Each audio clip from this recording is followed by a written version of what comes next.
dunia dan seisinya ini bagi Allah tak sama nilainya dengan sebelah sayap lalat. Barang siapa yang beramal untuk akhiratnya, Allah akan cukupkan baginya urusan dunia. Sayati zamanun 'alan nasi as-sabiru fihim qalqabit al-jamarah.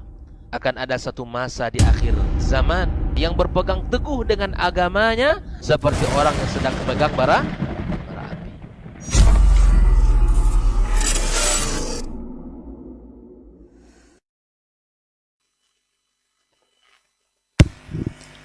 Baik, bismillah. Assalamualaikum warahmatullahi wabarakatuh.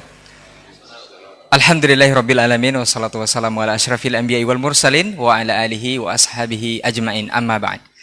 91,1 FM Radio Rabbani, Merajut Ilmu dan Peradaban, Generasi Rabbani dan pemirsa KMTV dimanapun Anda berada. Alhamdulillah, bersyukur kita kepada Allah Subhanahu wa Ta'ala. Salawat dan salam kepada Nabi Muhammad Sallallahu Alaihi Wasallam. Di kesempatan pagi hari ini kita kembali di program Diktat, Dialog Keilmuan Islam bersama Ustadz. Dan alhamdulillah juga sudah bersama ketiga guru-guru kita yang sudah berkesempatan hadir di studio.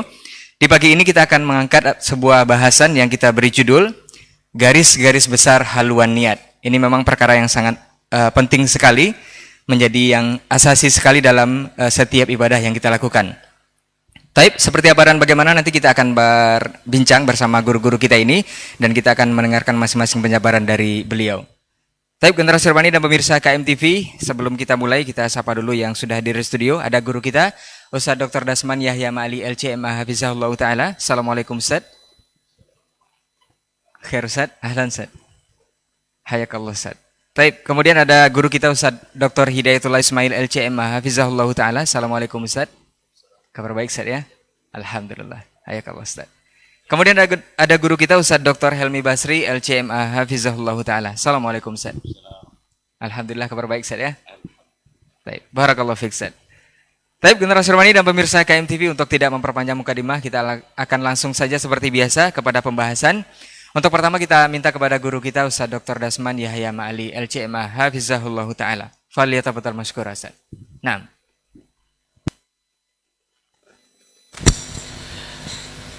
Bismillahirrahmanirrahim. Assalamualaikum warahmatullahi wabarakatuh. Alhamdulillahilladzi khalaqa fasawwa walladzi qaddara fahada. Asyhadu an la ilaha illallah wahdahu la syarika lah jalla wa ala. Wa asyhadu anna Muhammadan abduhu wa rasuluhul mustafa wa nabiyul mujtaba. Sallallahu alaihi wa ala alihi sadatis syurafa. وأصحاب الكرام النبلاء أهل الصدق والوفاء والتابعين لهم بإحسان إلى يوم الجزاء الأوفى ثم أما بعد فأوصي نفسي وإياكم أيها المسلمون وأيتها المسلمات بتقوى الله حق التقوى ومراقبته في السر والنجوى فإن أجسادنا على النار لا تقوى فتمسكوا من الإسلام بالعروة الوثقى وتزودوا فإن خير الزاد التقوى. Para alim ulama, nenek mama, tokoh adat, tokoh masyarakat, cici dan puan-puan, saudara dan saudari, baik yang hadir bersama kita pada kesempatan ini di studio KMTV, tuan guru kita Fadilatu Ad-Doktor Hidayatullah Ismail wa Kiai Haji Dr. Helmi Basri dan Al-Akh Ray Amran serta kawan-kawan yang bertugas di studio, Ustaz Adnan dan Ustaz Syafi, ataupun yang mendengarkan melalui 91,1 FM Merajut Ilmu dan Peradaban, serta yang menyaksikan melalui berbagai media live streaming KMTV, Saudi TV, Hak TV dan Baba TV, serta media-media lainnya yang bekerja sama termasuk Rabbani TV. Mudah-mudahan kesempatan pagi ini walaupun agak berkabut, tapi mudah-mudahan menjadi selimut dari panasnya mentari. Semoga Allah SWT lindungi kaum muslimin dan muslimat, para hambanya, dari segala sesuatu yang tidak diinginkan. Bersyukur kita pagi ini bisa kembali mengudara, walaupun karena berbagai kesibukan. Sebagian masyayikh ada yang safar, seperti Dr. Hadiatullah kemarin pergi umrah. Masya Allah, umrah mabrurah insya Allah, semoga diterima. Dan Buya kita Dr. Helmi kesibukan kuliah yang semakin padat. Maklumlah, calon-calon guru besar ini harus diberi porsi-porsi besar. Sedangkan saya sendiri juga peken komai, Allah musta'an, termasuk juga kuliah. Pada pagi ini Masya Allah, Ustadz Helmi Masya Allah mungkin sudah rindu dengan pertemuan ini. Boleh buka pintu, dan pintu saya memang selalu terbuka, alhamdulillah. Mudah-mudahan beberapa menit ke depan dapat kita berikan atau dapat kita bincangkan sesuatu yang bermanfaat bagi kita, khususnya bagi kami atau kita yang berada di studio yang sedang berdialog ini, atau kepada siapapun yang mendengarkan. Al-Akhri Masya Allah kreatif memberikan judul GBHN. Awak kira pertama garis-garis besar haluan negara, yang dulu selalu hafal itu saja.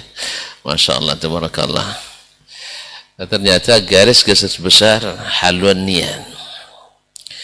Mungkin ini berlahir dari kekhawatiran sebagian dari kaum muslimin, bahwa tidak sedikit orang dengan niat yang baik melakukan sesuatu yang tidak disyariatkan.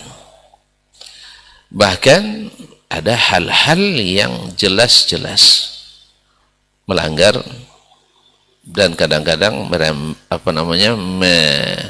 mendekati kesyirikan, tapi kadang-kadang dibela-belain dengan alasan asal niatnya baik. Mungkin ini yang dimaksud dalam pembahasan ini. Namun karena dia garis-garis besar, saya mulai dari garis-garis besar saja. Nanti mungkin saya akan muqaddimai saja, mungkin isi dan khatimahnya mungkin Dr. Hidayat tentang mungkin urgensi niat, pemasangan niat, seperti apa niat. Sedangkan Dr. Hamid mungkin akan membahas tentang kasus-kasus kontemporer dan kekeliruan dalam menggunakan niat. Kita tunggu saja. Kaum muslimin, kaum muslimat dirahmati Allah. Ketika Nabi SAW menyebutkan dalam hadis Nu'man ibn Bashir, atau menyebutkan dalam hadisnya ketika menyebutkan innal halala bayyin, yang halal itu jelas, wa innal harama bayyin, dan haram itu terang, wa bainahuma umurun mushtabihat, dan di antara keduanya adalah perkara-perkara yang subuhan. Nah, lalu kemudian beliau menyebutkan ala wa inna fil jasadi mudghah. Ingat, dalam jasad itu terdapat segumpal daging, ya. Iza saluhat saluhal jasadu kulluh, wa iza fasadat fasadal jasadu kulluh. Bila daging itu, segumpal daging itu salih, maka tubuh ini semuanya ikut saleh. Dan bila dia rusak, rusak pula semuanya. Maka Nabi mengatakan ala wahiyal qalbu, ingat, itu adalah hati. Sebenarnya terjemah yang sahih wallahu alam adalah jantung. Sebab kalau kita kayak orang Arab nanti nak beli hati onta misalnya, jangan bilang qalb. Kau dibilang qalb nanti dikasih jantung. Karena qalb itu artinya sebenarnya adalah jantung, karena yang berputar-putar itu jantung. Tapi karena sudah terlanjur dari dulu terjemahannya hati, kalau terjemahan jantung agak ganjil, maka tersebut jantung hati. Para pendengar, para pemirsa yang dirahmati Allah SWT, ala wahyal qalbu. Maka Nabi menjadikan qalb itu sebagai pusat. Ketika bicara tentang ketakwaan, itu ketakwaan di hati. Tentang masalah niat seseorang, itu juga di hati. Dan Nabi menjadikan masalah niat itu, subhanallah, perkara yang sangat besar di sisi Allah, sangat bernilai.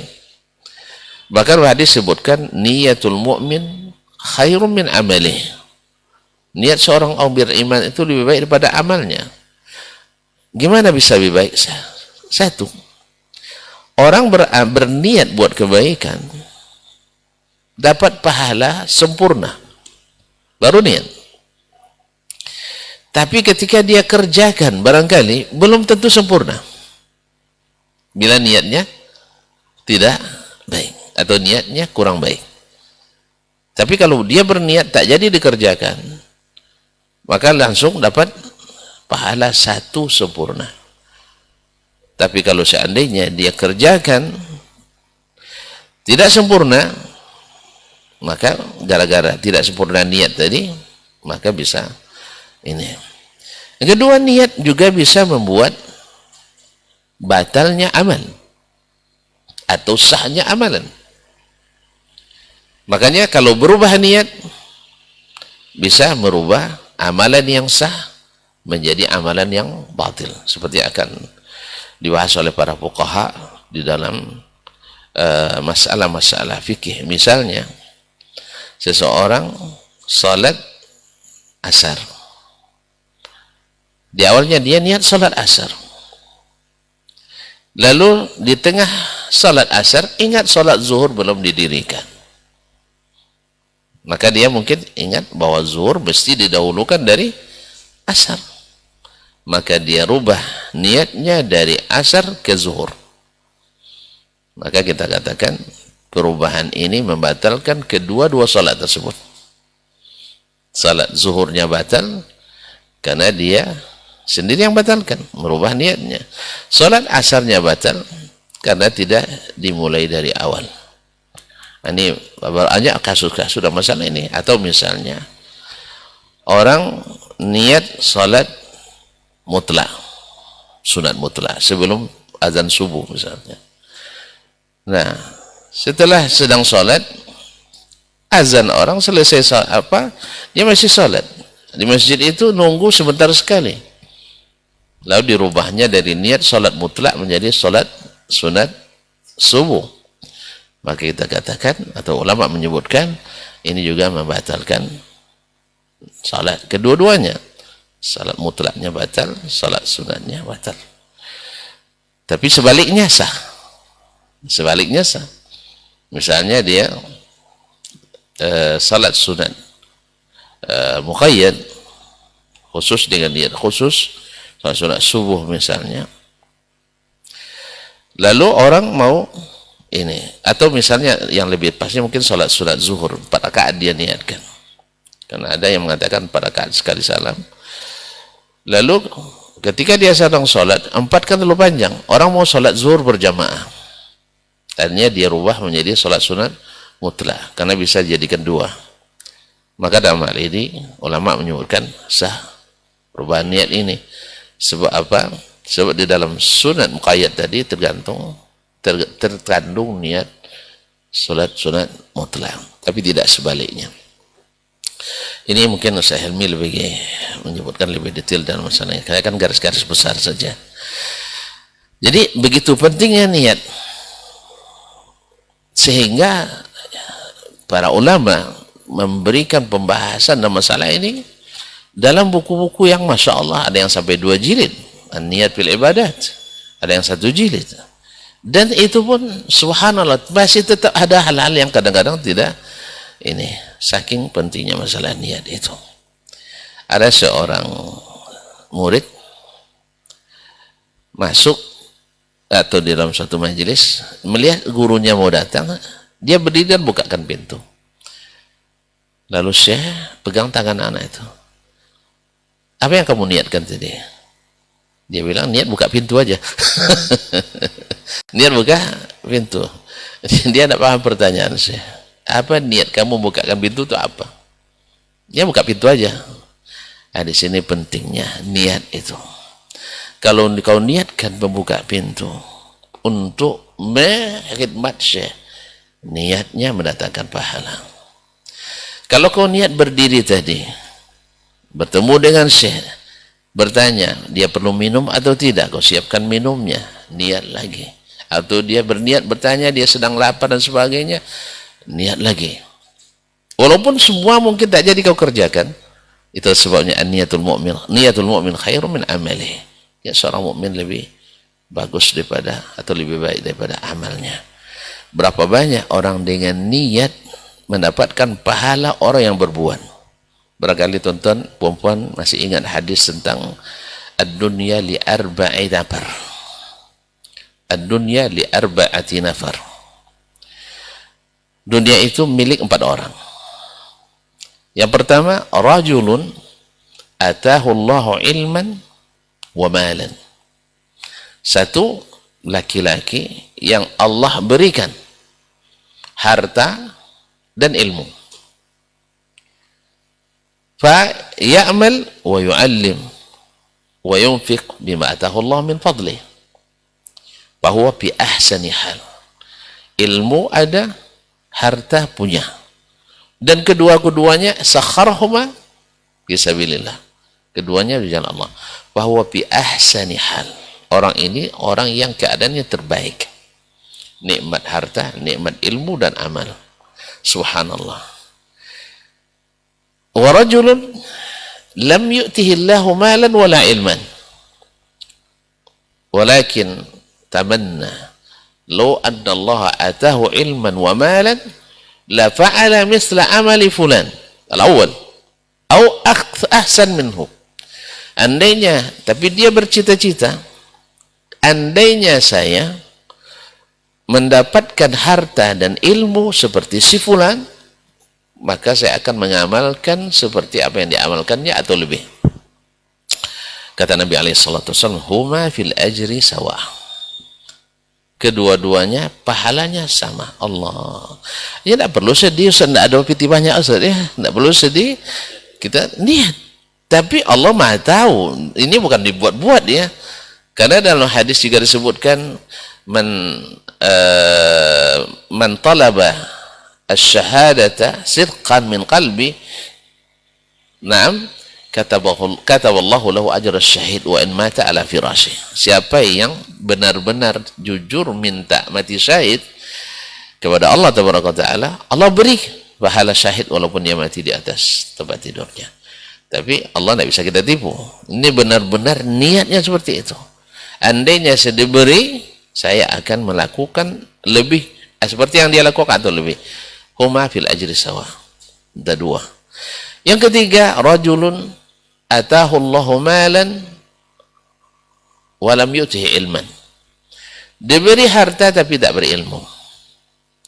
Fasakhara malahu fi al-ma'siyah atau fil ma'asih atau fil fasad. Allah berikan dia harta tapi tidak berilmu. Lalu hartanya digunakan untuk berbuat maksiat.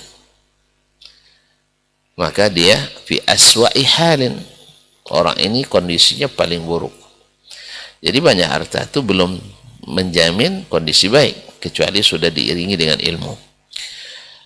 Nah, yang keempat, rajulun lam yu'tihi Allahu malan wala ilman walakin tamanna law atahu Allah malan la fa'ala misla ma fa'ala fulan. Andai saya punya harta, saya akan berbuat maksiat seperti sepulan pula. Huma fil wizri sawa. Ini dua-duanya sama-sama sama dosanya. Ini besarnya pengaruh niat dalam ibadat kita. Ma'asyiral kiram yang dirahmati Allah SWT. Oleh itu Nabi SAW mengatakan, innamal a'malu bin niyat. Sesungguhnya amalan itu diukur dengan niatnya. Ulama seperti Jamaluddin Al-Qasimi rahimahullah dalam kitabnya Al-Qutul Matlub min subhanallah Al-Wa'zul Matlub min Qutil Qulub, yaitu tahzib Qutil Qulub li Abi Talib Al-Makki, dia mentahzib kitab dan ikhtisarnya, menyebutkan bahwasanya dengan niat bisa saja amalan mafdul yafuqul fadil. Amalan yang asalnya lebih rendah pahalanya, tapi dengan ta'addudun niat, dengan berbilangnya niat, seperti yang dikatakan Syekh tadi kepada muridnya, kalau kau niatkan ini, bertambah kebaikannya. Dengan bertambahnya banyaknya niat akan mengalahkan amalan yang asalnya lebih utama. Beliau mencontohkan bahwa sedekatus sirri, sedekah yang diberikan dalam kondisi tersembunyi, seperti dalam hadis sab'atun yudhilluhumullahu fi dhilli la yawma la dhilla illa dhillu, itu rajulun tasaddaqa bi sadaqatin fa akhfaha hatta la ta'lama shimaluhu ma anfaqat yaminuhu. Dia bersedekah disembunyikan sampai tangan kiri tidak mengetahui tangan kanan apa yang diinfakkan, saking tersembunyinya. Dan saya sudah bertemu dengan orang seperti ini di antara guru kami Syekh Abdul Aziz Al-Abdul Latif Syekh. Subhanallah, setiap memberi orang dia minta akad janji, jangan sampai dibuka sampai saya mati. Subhanallah, ketika beliau meninggal baru timbul cerita si fulan, Masya Allah, cleaning service Fakultas Hadis semuanya dapat insentif rutin setiap bulan dari beliau, lebih tinggi dari gaji mereka. Tidak diketahui kecuali setelah beliau meninggal. Maklum bahasa Sadiq Bangladesh, khasarah katanya. Jadi orang bertanya, apa khasarah? khasran katanya kan. Apa yang buat mereka rugi? Lalu ditanya, Syekh Abdul Aziz mat, alas wapi maut. Dia sudah mati. ليش خسارة انك والله هو على طول يجيب فلوس كل شهر, dia terus beri uang 500 rial, gaji mereka 300 rial, beliau gaji 500. Beberapa orang itu tidak ada yang tahu, rahimallah rahmatan wasi'ah. Subhanallah, beliau ini memang walaupun mungkin tidak disebut sebagai ulama besar, tetapi sifat yang dia bawakan sifat ulama yang tidak didapatkan pada sebagian ulama besar. Subhanallah. Itu baru satu. Ada yang lain lagi. Ada beberapa mahasiswa, Ustaz, karena antara S2 S3 dia hadis dulu lama nunggu, ada yang 2 tahun. Dia berikan masing-masing mereka lebih besar dari beasiswa yang diterima oleh anak pasca sarjana. Baru diketahui setelah beliau mati. Rajulun anfaqa tasaddaqa bi sadaqatin fa akhfaha hatta la ta'lama shimaluhu ma anfaqat yaminuhu. Belum lagi beliau kalau diktat selalu difotokopikan untuk mahasiswa gratis di seluruh kelas. Rahimallahu rahmatan wasi'ah.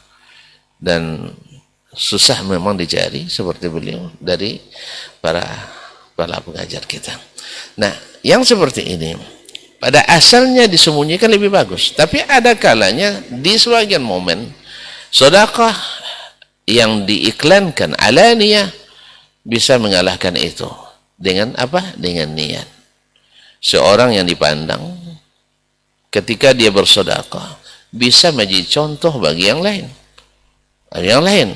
Andainya dia yakin ketika dia tampakkan sedekahnya diikuti oleh orang ramai, maka saat itu niatnya berdakwah, niatnya mengajak dan sebagainya, atau niat untuk silaturahim. Kadang-kadang kita beri kepada keluarga kita, kalau tidak dia tahu dari kita, mungkin dia akan menuduh kita yang macam-macam. Maka niatkan untuk menjalin, mengeratkan silaturahim, maka dapat lagi pahala lain dari sedekah tersebut. Contoh lain beliau sebutkan, orang sholat malam pada asalnya tidak diberitahukan pada tetangga.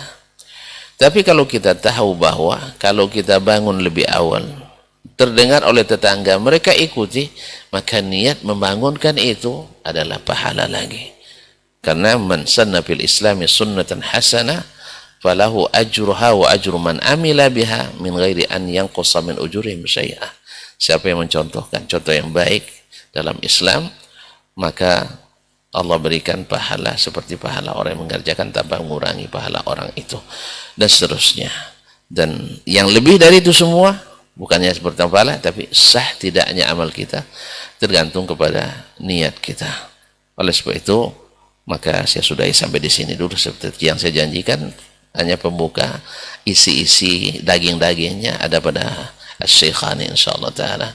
Bagaimana, seperti apa niat, apa pengaruhnya pada amal, dan apakah niat bisa merubah sesuatu yang tidak disyariatkan menjadi disyariatkan, apakah sesuatu yang melanggar bisa dianggap sesuatu yang dibolehkan.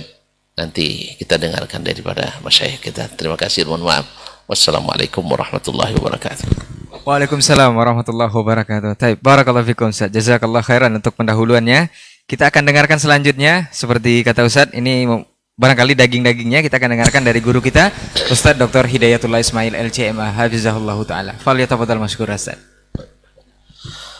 Bismillahirrahmanirrahim. Assalamualaikum warahmatullahi wabarakatuh. Alhamdulillah, wassalatu wassalamu ala Rasulillah wa ala alihi wa sahbihi wa mawalah, wa la hawla wa la quwata illa billah. Allahumma inna nas'aluka ilman nafi'a wa rizqan tayyiba wa amalan mutaqabbala. Para guru kita yang kita muliakan, Dr. Dasman dan Dr. Helmi Basri, semoga Allah senantiasa menjaga mereka dan Allah berikan keberkahan dalam hidup dan anak keturunan mereka. Seluruh ikhwah yang berada di studio, Saudara Rai, Adnan dan Syafi'i, semoga Allah berikan kekuatan dan kesabaran untuk mendampingi dan membersamai dakwah ini. Allah berikan pahala yang tak terhingga di sisinya. Pertama-tama marilah kita bersyukur pada Allah pada kesempatan yang sejuk ini, kita kembali bisa berbincang, berdiskusi bersama dalam agama kita.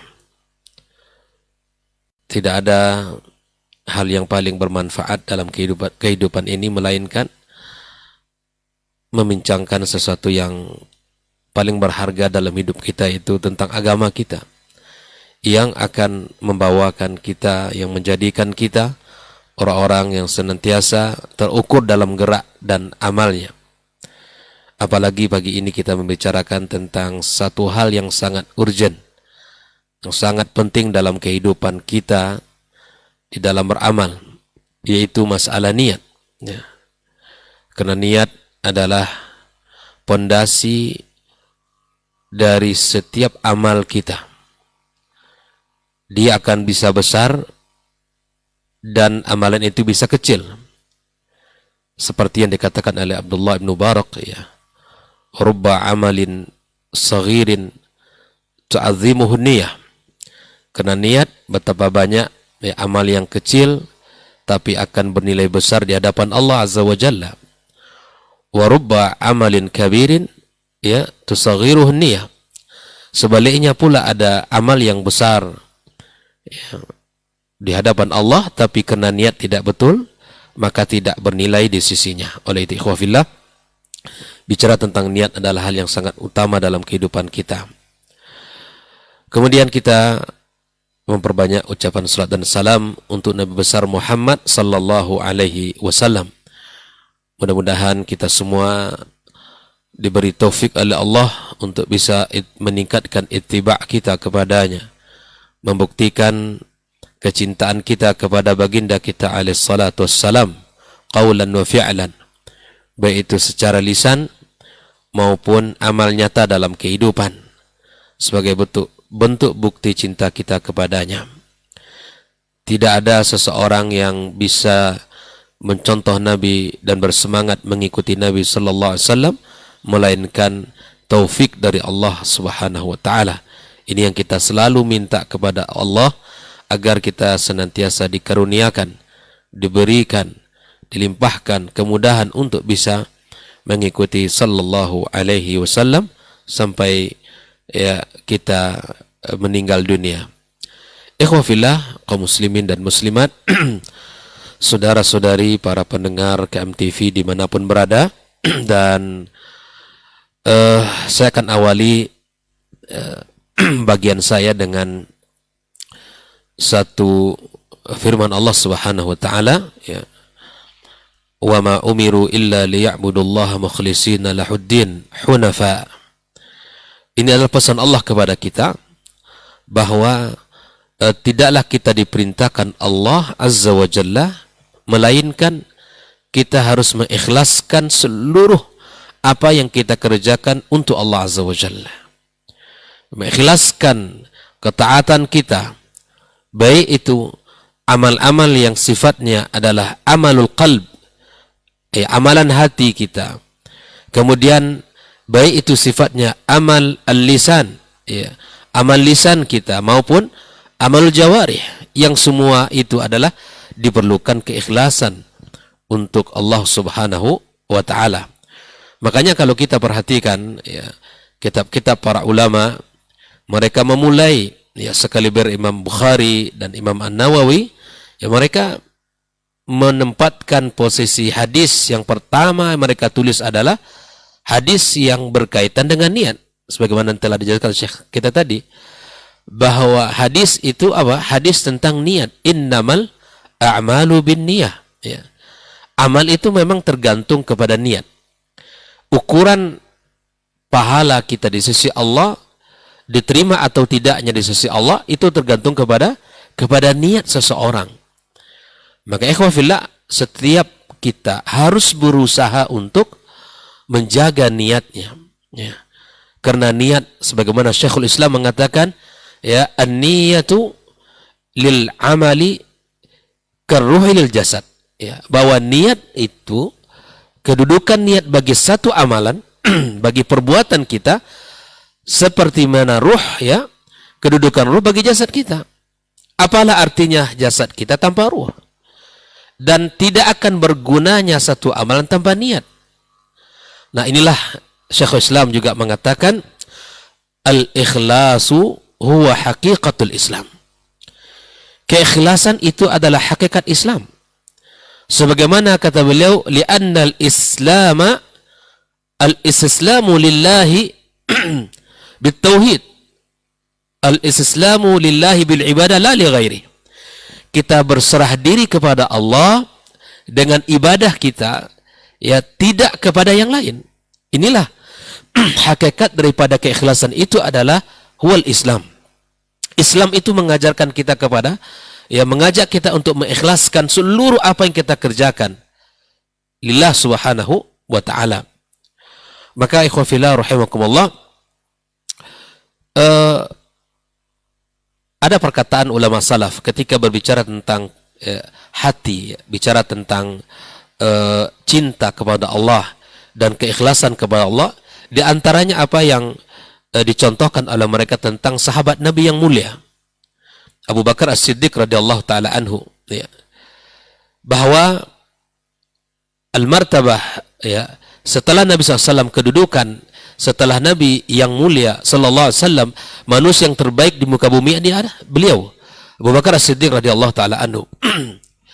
Di antara perkara yang menjadikan beliau ini adalah orang yang memiliki kedudukan yang tinggi di sisi Allah tabaraka wa taala, ya, ada ungkapan di antara Ibnu Qudamah, Ibnu Rajab juga mengatakan bahwa ma sabaqakum Abu Bakrin, ya, bikasrati salatin wala siyamin wala li ghairi, bahwa Abu Bakar As-Siddiq radhiyallahu taala anhu ditempatkan oleh Allah dengan tempat yang lebih mulia, ya, dibandingkan manusia di muka bumi setelah Rasulullah SAW, bukan karena banyak salatnya, bukan karena banyak puasanya, bukan ibadah-ibadah yang lainnya, walakin bi syai'in ma waqara fi qalbi, Karena apa yang ada di hatinya itu yang menjadikan dia menjadi orang yang memiliki kedudukan yang sangat tinggi. Ikhwafillah.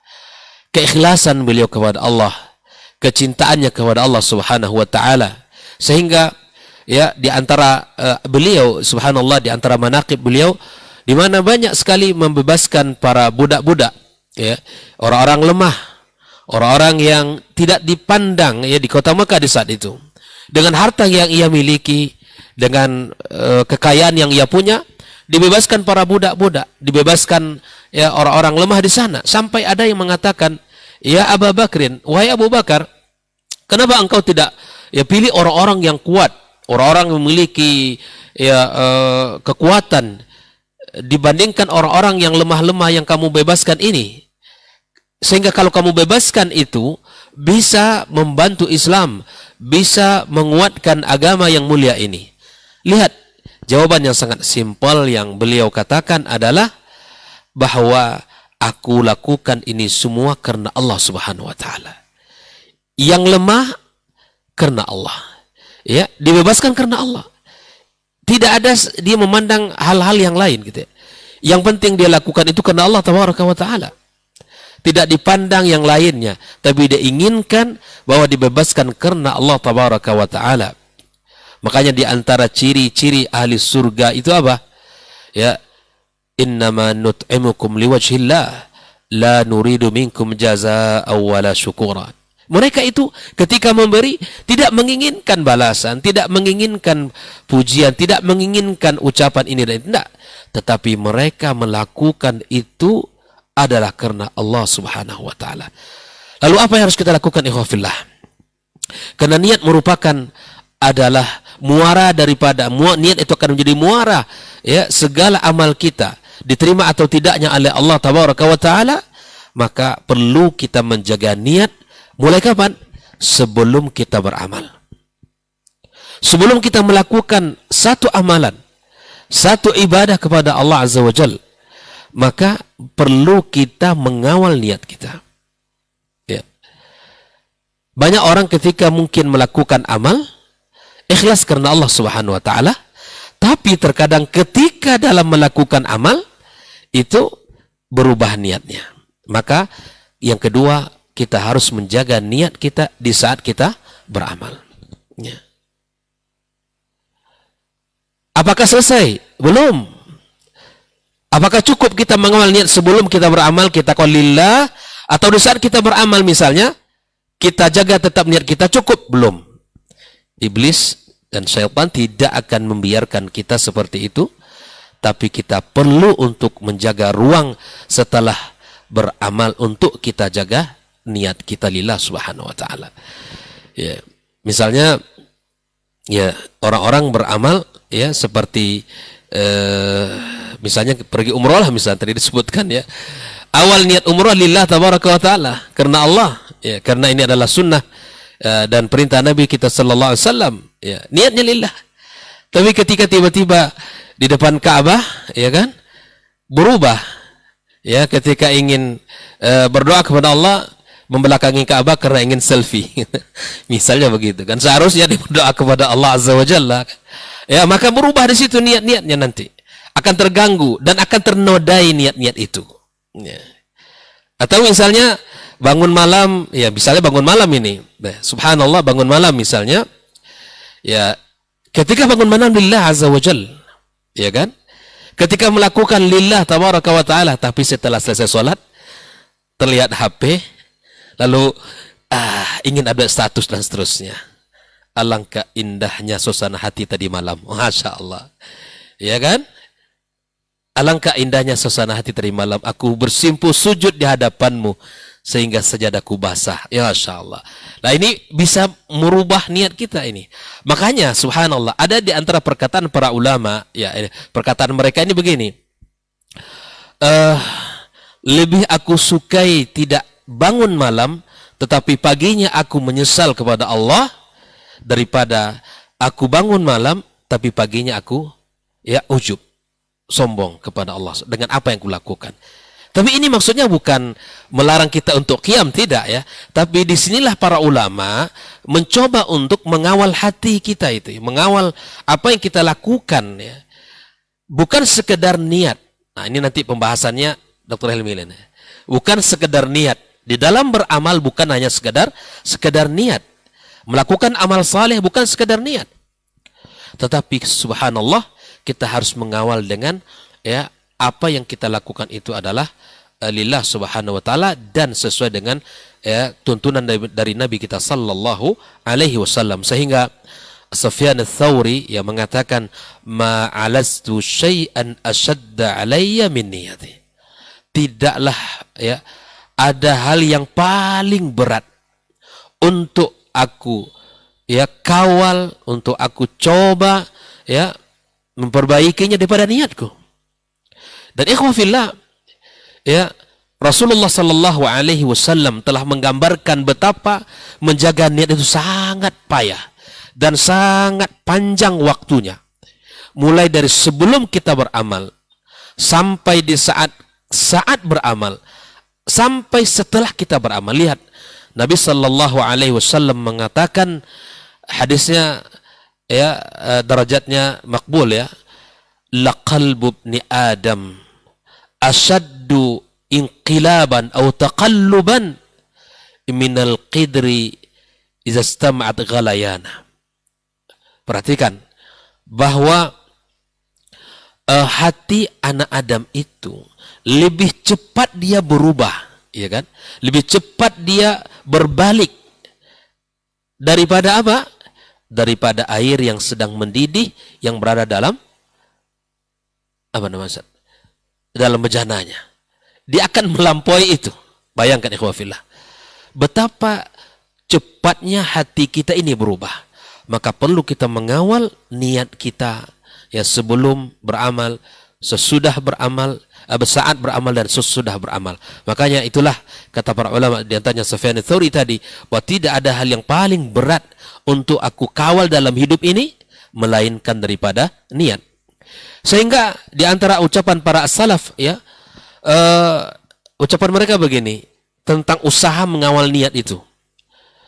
Jahadtu nafsi fi qiyamil laili 20 sana. Aku berusaha menjaga niat saya dalam qiyamul lail 20 tahun lamanya. Bayangkan ikhwafillah, 20 tahun. Wa talazzastu biha 20 sanatan ukhra.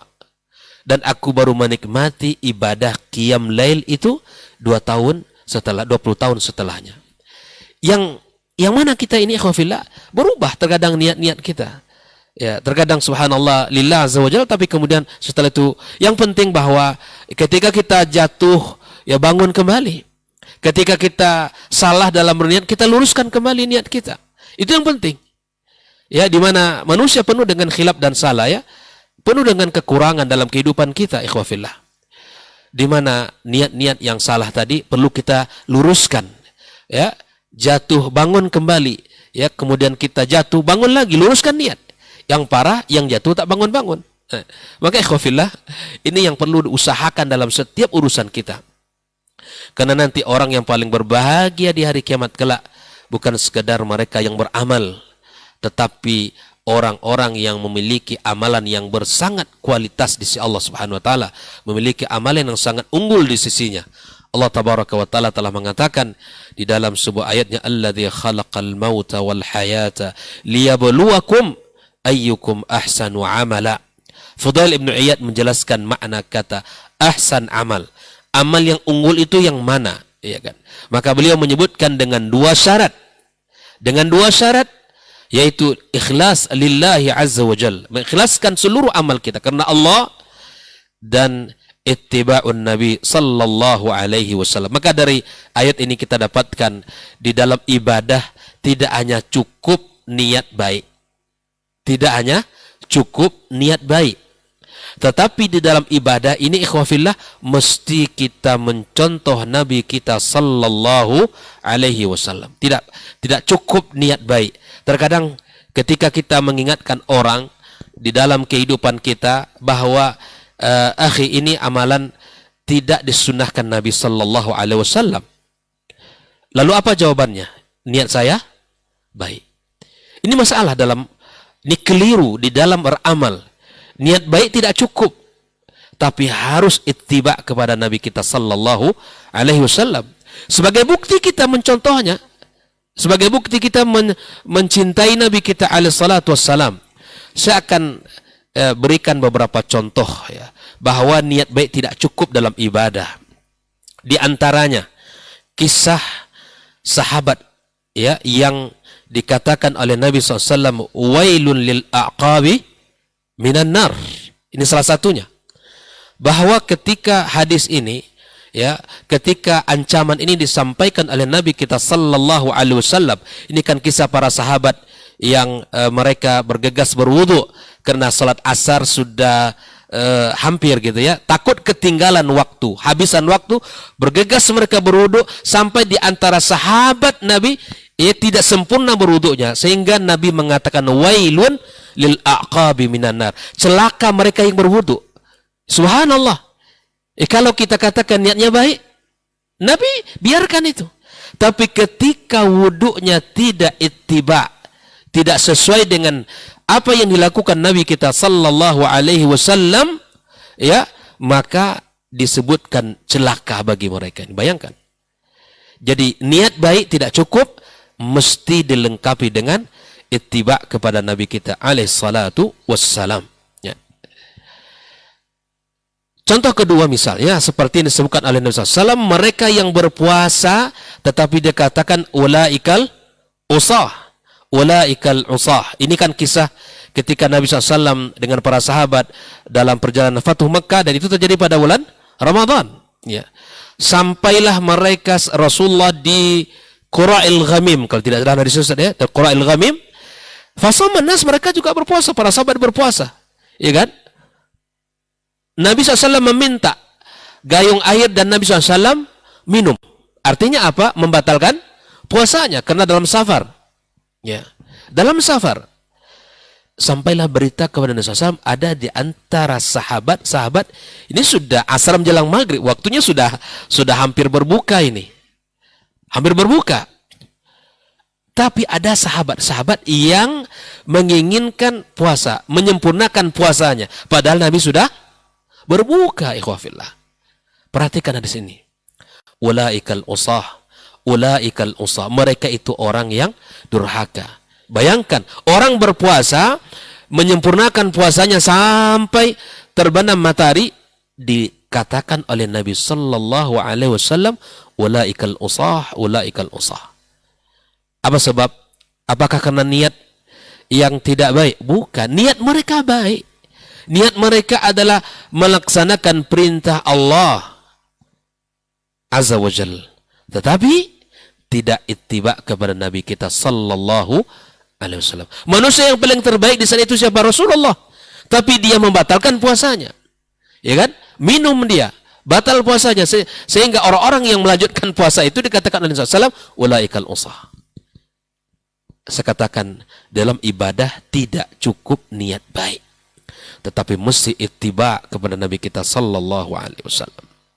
Apapun ibadahnya, apapun ketaatan yang kita lakukan, mestilah ikhlas yang menjadi dasar utama, dan kemudian kita sempurnakan dengan ittiba kita kepada Nabi kita alaihi salatu wassalam. Sehingga Fudail dalam perkataan tadi mengatakan, ya, idza kanal amalu, ya, apabila amal itu adalah mukhlisan lillah wa lam yakun sawaban lam yuqbal. Kalau amalnya lillah, ya, karena Allah, tapi tidak benar, tidak diterima Allah Azza wa Jalla. Tetapi sebaliknya, apabila amalan itu adalah sawab, benar, ittiba kepada Nabi, tetapi tidak ikhlas, pun tidak diterima oleh Allah Subhanahu wa taala. Oleh itu, ikhwafillah, ya, menjadi sebuah rumus dalam sebuah ibadah, ya, ketaatan kepada Allah, jadikan keikhlasan sebagai dasar, ya, utama dalam beramal lillah, dan kemudian jadikan ittiba kepada Nabi SAW sebagai bagian yang tak boleh hilang dalam kehidupan kita. Jadi tidak cukup niat saya baik.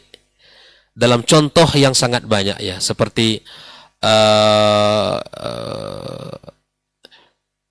Said bin Musayyib, ya, dalam seorang dialog dia dengan salah seorang yang dia lihat melakukan salat sunat fajar yang berkali-kali itu ya, sampai dia tegur bahwa ini adalah sesuatu yang tidak baik dalam Islam. Lalu laki-laki itu mengatakan, apakah Allah akan mengazab saya dengan salat yang saya lakukan? Coba lihat kecerdasan ya sahabat ini, menjawab, tidak, Allah tidak akan mengazab kamu dengan ibadah yang kamu lakukan, tetapi Allah mengazab kamu ya menyelisihi sunnah Nabi sallallahu alaihi wasallam. Ini yang harus kita pahami dalam ibadah kepada Allah Azza wa Jalla. Tidak cukup hanya niat baik, tetapi harus kita ya sesuaikan dengan tuntunan Nabi kita alaihi salatu wassalam. Dan masih banyak contoh-contoh yang lain, insyaallah akan disempurnakan secara kontemporer oleh guru kita Dr. Hilmi Basri. Itu contoh-contoh yang terjadi di masa Rasulullah. Di masa ini tentu masih banyak. Insyaallah tawara. Insyaallah ya akan disempurnakan oleh beliau. Saya akan akhiri bahwa niat itu menjadi kunci dalam segala urusan kita, dan niat itu memiliki kedudukan yang besar di dalam Islam.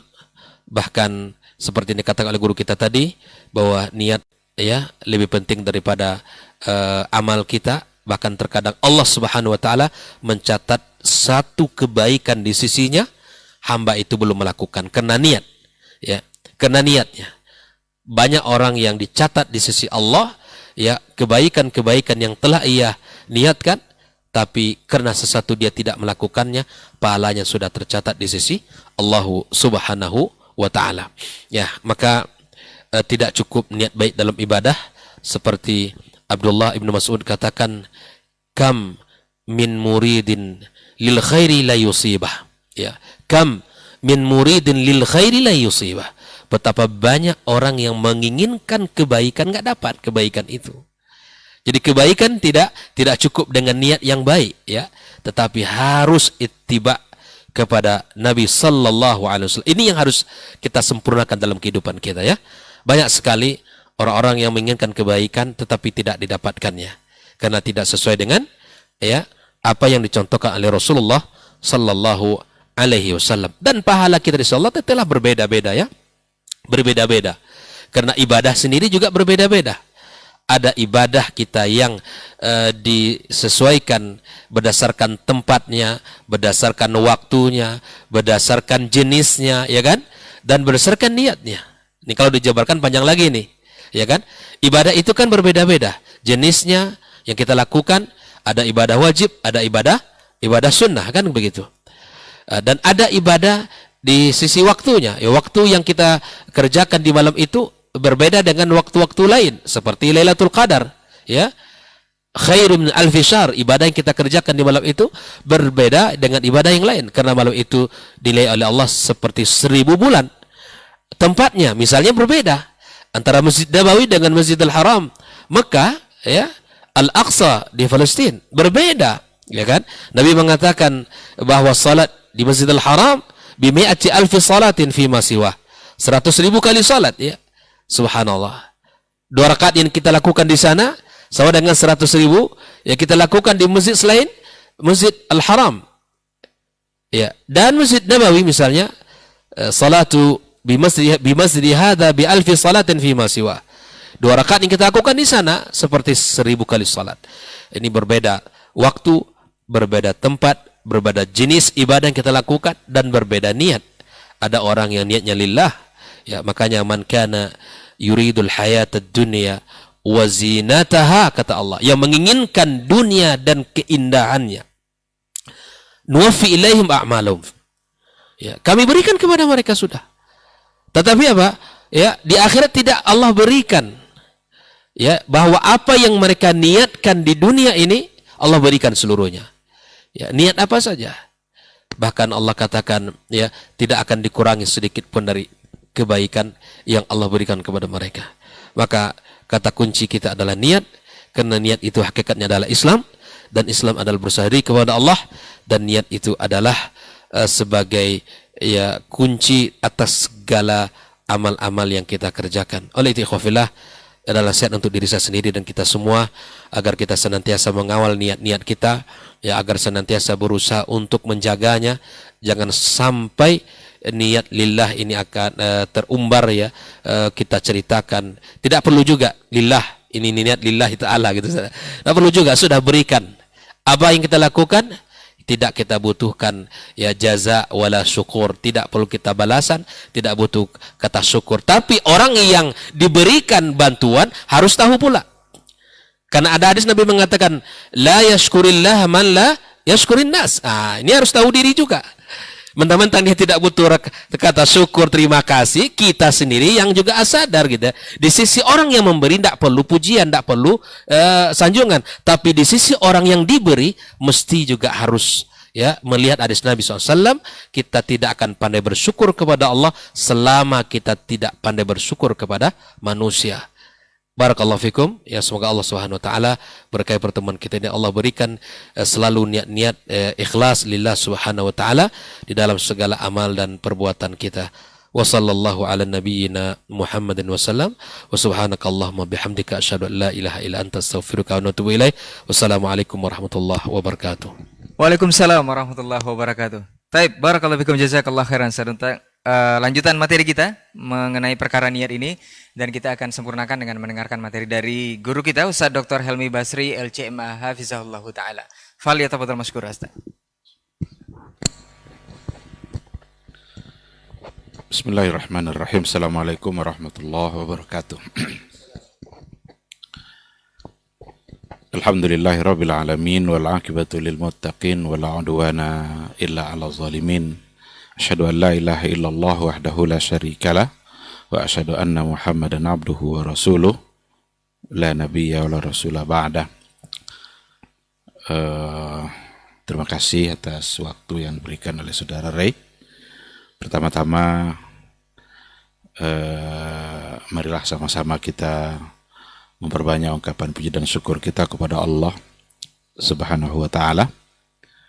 Alhamdulillah, pada pagi yang penuh berkah ini, meskipun dengan suasana sejuk berasap. Biasanya panas berasap, tapi sekarang sejuk tapi berasap. Tapi kita tetap harus bersyukur, karena apapun keadaan yang sedang kita lalui, di situ pasti ada kebaikan-kebaikan yang ingin diberikan oleh Allah Subhanahu wa ta'ala. Dan kita juga harus sama-sama memperbanyak salawat dan salam kita untuk Rasul kita yang mulia, Nabi Muhammad sallallahu alaihi wasallam. Allahumma salli ala Muhammad wa ala ali Muhammad. Mudah-mudahan cinta kita semakin mendalam untuk beliau. Mudah-mudahan kita selalu berbangga untuk berada di atas sunnahnya.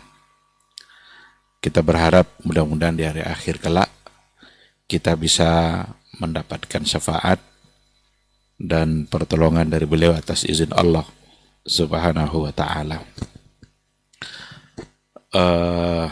Dua guru kita yang sama-sama kita muliakan, Dr. Dasman, Dr. Hidayatullah, sudah berbicara banyak seputar judul kita pada pagi hari ini. Dan semua itu adalah daging. Ada kulit, ada daging, jadi yang tertinggal tulang kayaknya nih. Maka sisanya ini bagian tulang-tulangnya. Tulang itu kalau dipukulkan kita keras itu. Kita berbicara tentang niat, sesuatu yang sangat urgen, dan itu adalah sepertiga dari agama. Niat itu sepertiga dari agama. Ibnu Rajab Al-Hambali di dalam kitab Jami'ul Ulumi wal Hikam memberikan penjelasan bahwa agama ini kembali kepada 3 hadis. Jadi syariat Islam itu kembali kepada 3 hadis. Yang pertama adalah innamal a'malu binniyat. Yang kedua adalah hadis innal halala bayyin wal harama bayyin wa bainahuma umurun mushtabihat. Sedangkan yang ketiga hadis man ahdatsa fi amrina hadza ma laysa minhu fahuwa raddun. Jadi agama ini, syariat ini semua akan kembali kepada tiga hal ini. Nah, dikarenakan oleh yang pertama adalah hadis innamal a'malu binniyat, maka beliau mengatakan persoalan niat itu adalah sepertiga dari agama. Beliau juga menukil apa yang diungkapkan oleh Imam Syafi'i kalau tidak salah. Dia mengatakan bahwa persoalan niat itu masuk ke sab'ina baban min abwabis syariah.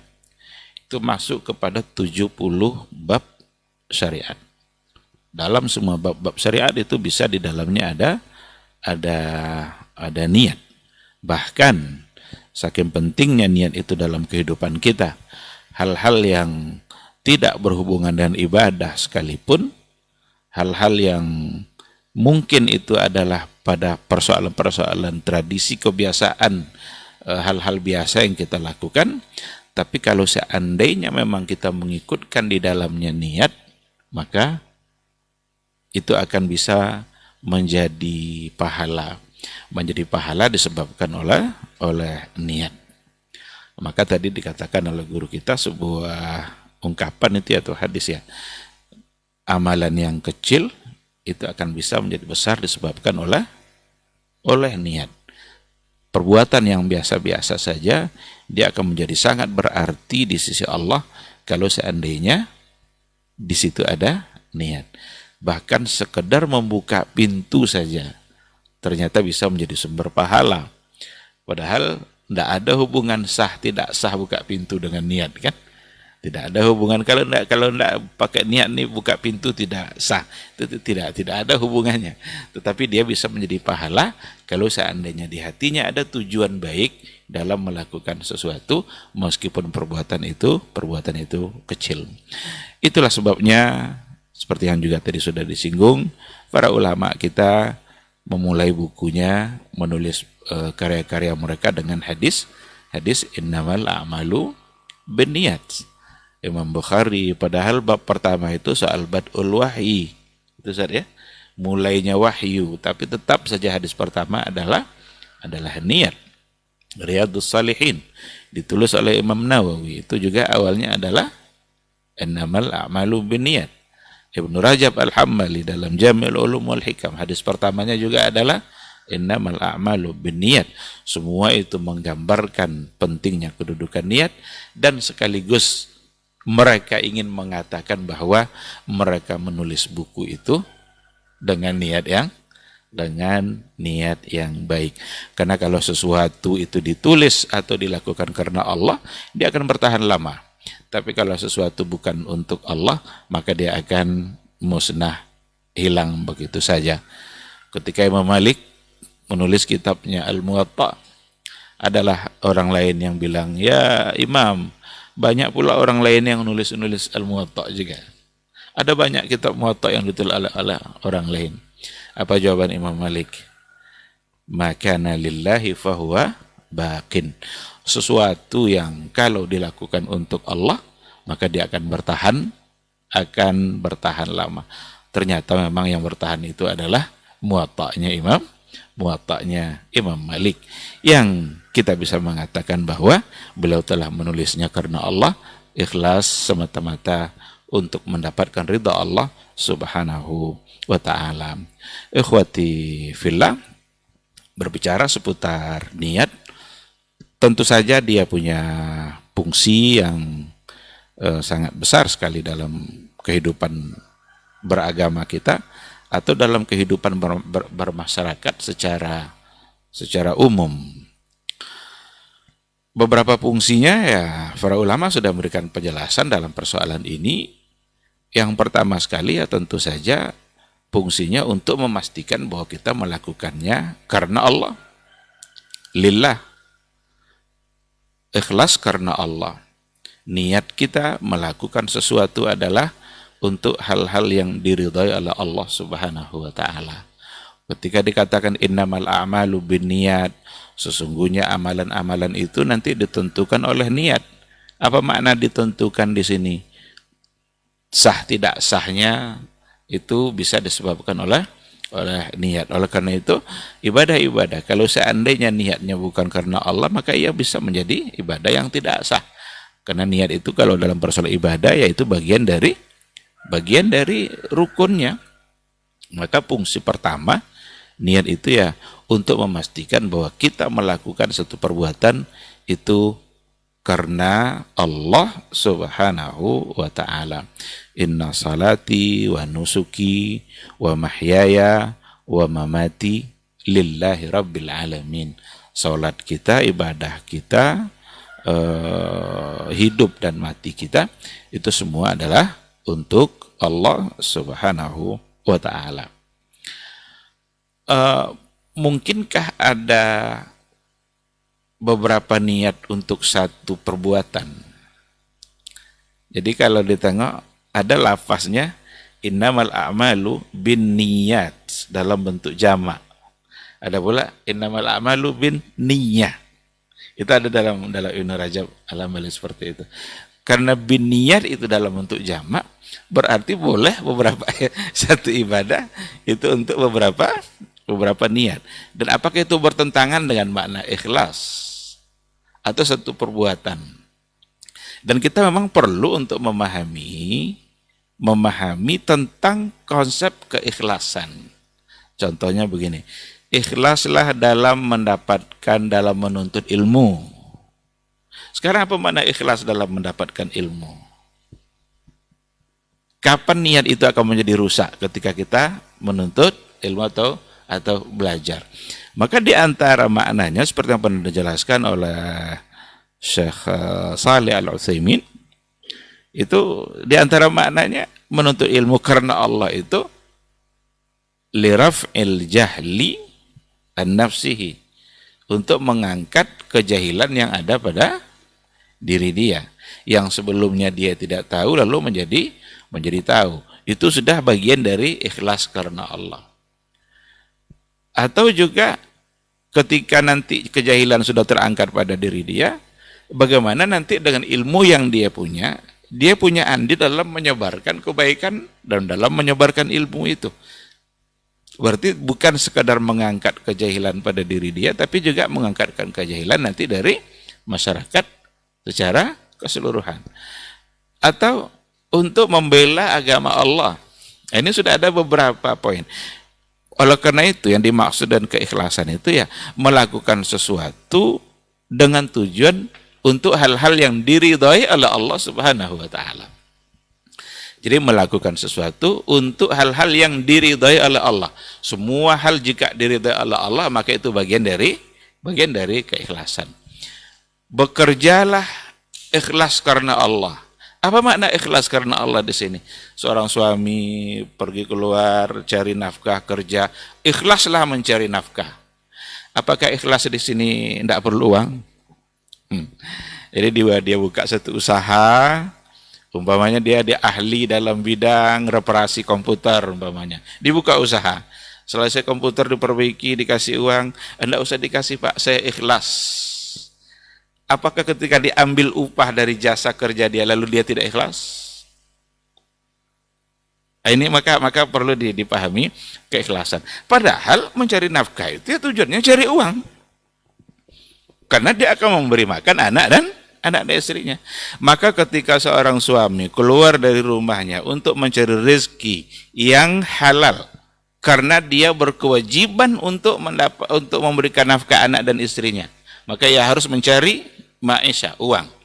Maka untuk anak dan istri tadi memberi nafkah sebagai kewajiban dia, itu sesungguhnya adalah bagian dari keikhlasan, ikhlas karena Allah. Niat ini yang harus ada. Jadi kalau seandainya orang sudah bekerja secara ikhlas, maka dia akan benar dalam kerjanya. Dia tidak akan menipu lagi dalam kerjanya. Kalau seandainya ada barang-barang yang sebenarnya masih bisa diperbaiki nih, rusak businya tapi bisa diperbaiki.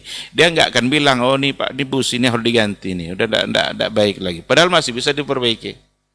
Karena dia niatnya mencari nafkah dan dia akan mencari nafkah yang halal kalau seandainya kerjanya itu dia niatkan karena Allah Subhanahu wa ta'ala. Oleh karena itu kata-kata lillah itu memang perlu dipahami secara baik, di mana maksudnya adalah untuk sesuatu yang diridhai oleh Allah Subhanahu wa taala. Kita bisa contohkan nanti dalam persoalan ibadah. Umpamanya banyak penelitian-penelitian yang mengatakan bahwa ibadah sholat, gerakan-gerakan yang ada pada sholat, apalagi kalau dalam sholat malam, itu katanya bisa membuat peredaran darah kita menjadi lebih lancar, berarti kita bisa menjadi lebih sehat. Atau dengan puasa, umpamanya puasa bisa menjadikan orang menjadi sehat, berdasarkan kepada riwayat yang walaupun diperselisihkan kesehatannya Ustaz ya, sumu tasihu, orang banyak mengangkat itu kalau sudah mulai masuk Ramadan. Tapi katanya hadis itu tidak sampai ya ke tingkat saya. Tetapi dokter banyak mengakui dari sisi kesehatan memang puasa bisa mendatangkan itu, menyumbangkan kesehatan. Sekarang ada orang berpuasa niatnya memang untuk Allah, tapi terseliplah di situ agar dia sehat dengan puasa. Apakah niat untuk sehat karena puasa tadi itu merusak lillah tadi atau tidak?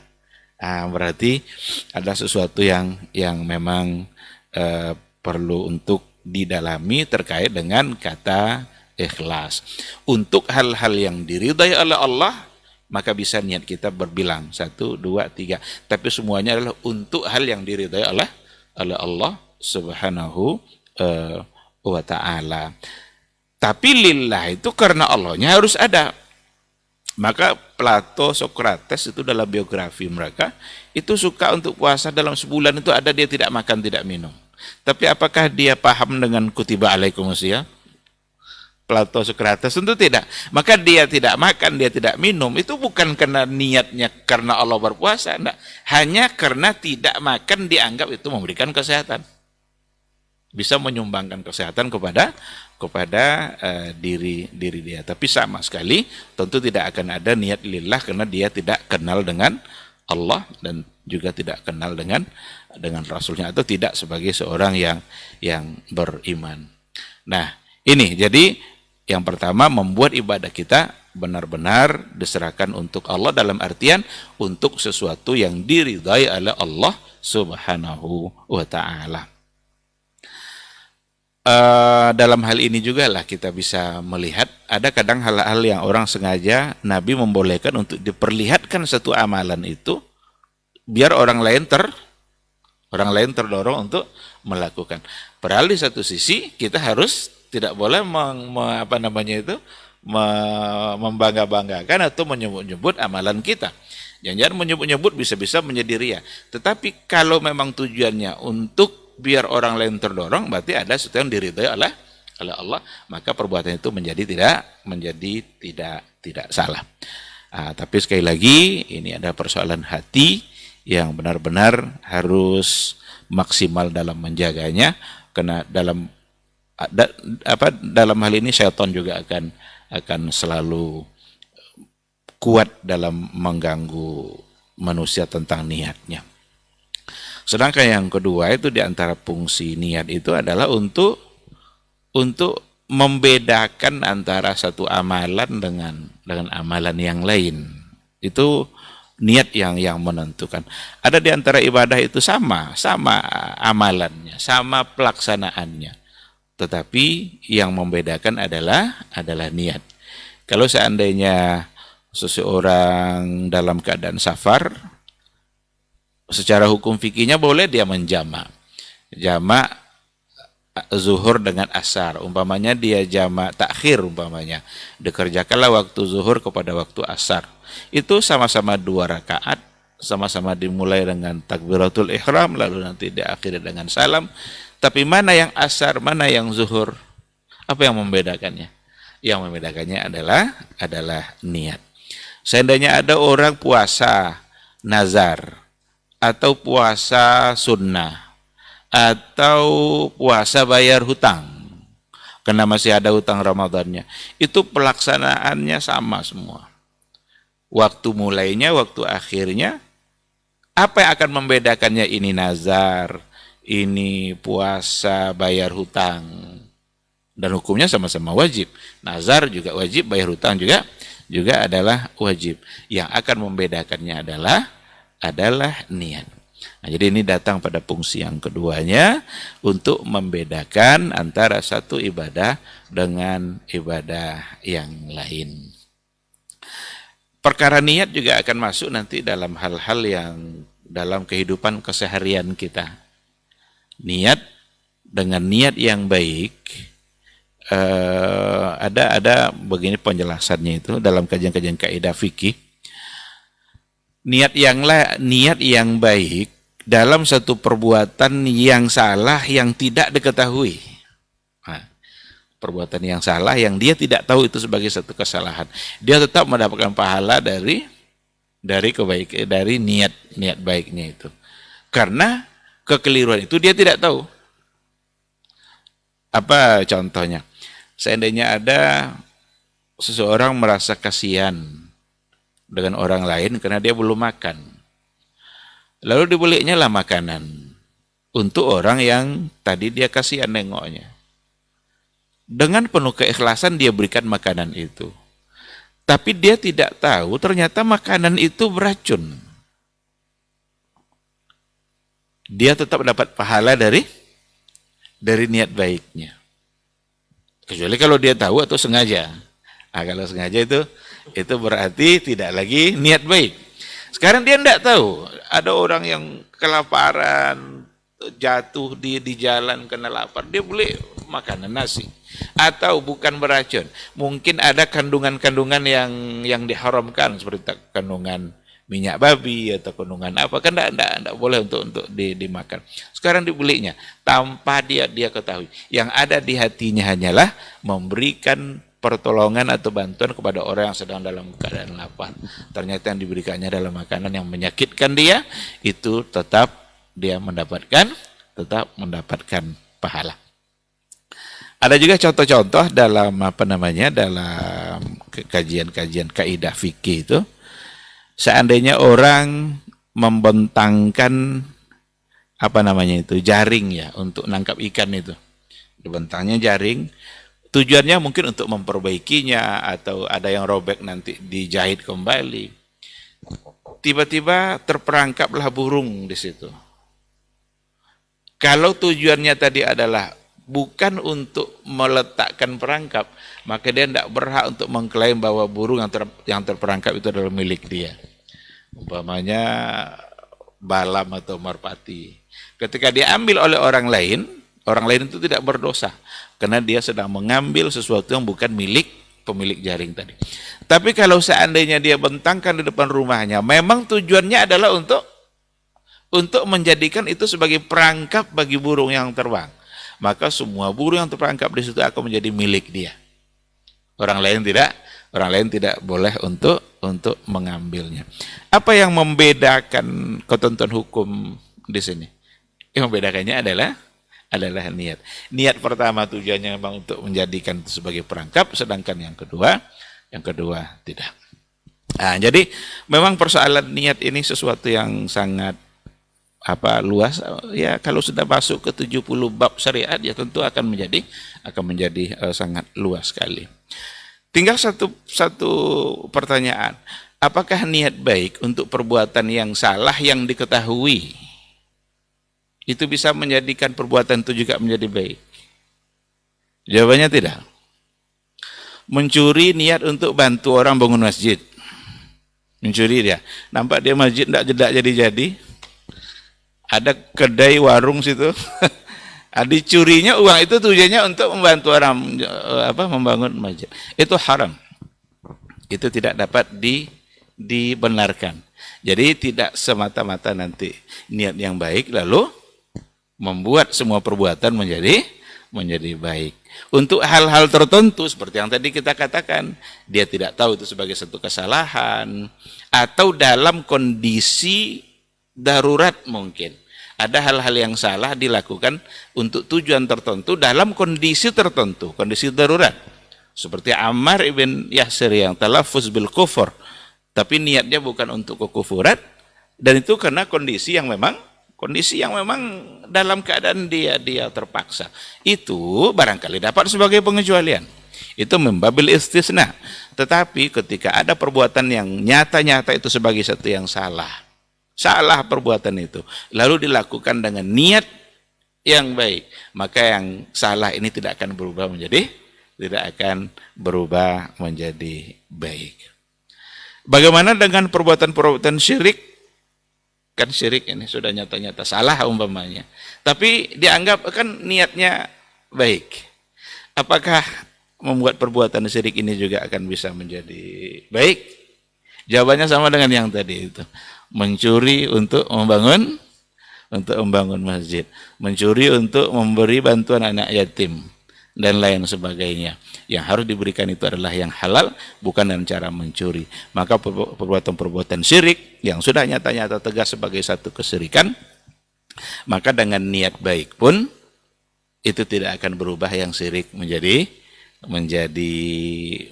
pahala, dikarenakan oleh niat baik. Syirik tetap sajalah syirik, walaupun untuk apa niatnya, maka kesyirikan itu tidak dapat ditolerir. Ini adalah sesuatu yang yang asasi dalam beragama kita sebagai sebuah pondasi yang tidak boleh diutak-atik, tidak boleh dicampurkan dengan keraguan-raguan, tidak boleh dicampuri dengan hal-hal yang syubhat, seolah-olah hanya kalau dengan niat yang baik, lalu hal-hal yang syirik nanti dapat dibolehkan. Maka bisa kita tegaskan itu sesuatu yang tidak bisa dibenarkan, dan itu sebagai satu kesalahan. Baik, ikhwati fillah, barangkali mungkin itu ya sekedar tambahan dari apa yang sudah disampaikan oleh guru-guru kita. Mudah-mudahan bisa menambah penjelasannya. Yang benar itu datang dari Allah, dan yang salah itu karena kekurangan ilmu, atau barangkali karena juga godaan-godaan dan bisikan-bisikan dari syaitan. Mohon untuk dimaafkan dan semoga Allah juga mengampuninya. Terima kasih. Subhanakallahumma bihamdika asyhadu an la ilaha illa anta astaghfiruka wa atubu ilaik. Wassalamualaikum warahmatullahi wabarakatuh. Waalaikumsalam warahmatullahi wabarakatuh. Taib, jazakallah khairan Ustaz untuk tambahan dan pelengkapnya dari materi kita di kesempatan hari ini mengenai garis-garis besar haluan niat. Memang ternyata sangat urgent sekali, sangat fundamental sekali perkara niat ini dalam setiap ibadah yang kita lakukan. Mudah-mudahan yang sedikit ini bisa menambah wawasan dan juga ilmu kita tentang perkara niat yang menjadikan setiap amal ibadah kita itu bernilai pahala di sisi Allah Subhanahu wa taala. Taib, sebelum kita tutup diktat kita di kesempatan pagi hari ini, ada 2 pertanyaan yang kita rangkum menjadi satu saja Ustadz, di 082174909911. Kita bacakan. Assalamualaikum Ustadz. Ustadz izin bertanya, di mana dinilai terlarangnya amalan yang katanya tak dicontohkan sebagai perkara yang bukan sunnah, sedangkan seperti dikatakan tadi niat itu di dalam hati. Siapa yang mampu mendeteksi hati? Yang tampak itu cuma amalan tapi niatnya kan tidak. Kalau dikatakan bukan begitu cara mencintai Nabi, ya itu kan sahabat Nabi dan para generasi terbaik. Tapi kami, beginilah caranya dengan niat kami yang tulus ikhlas. Itu pertanyaan pertama Ustaz. Kemudian yang kedua, bagaimana dengan kasus Imam Asy-Syafi'i Ustaz, yang kreatif dalam pelafalan niat sholat? Apakah dapat pahala atau malah dapat dosa? Karena dinilai terlalu kreatif dalam perkara ini. Jazakallahu khairan Ustaz.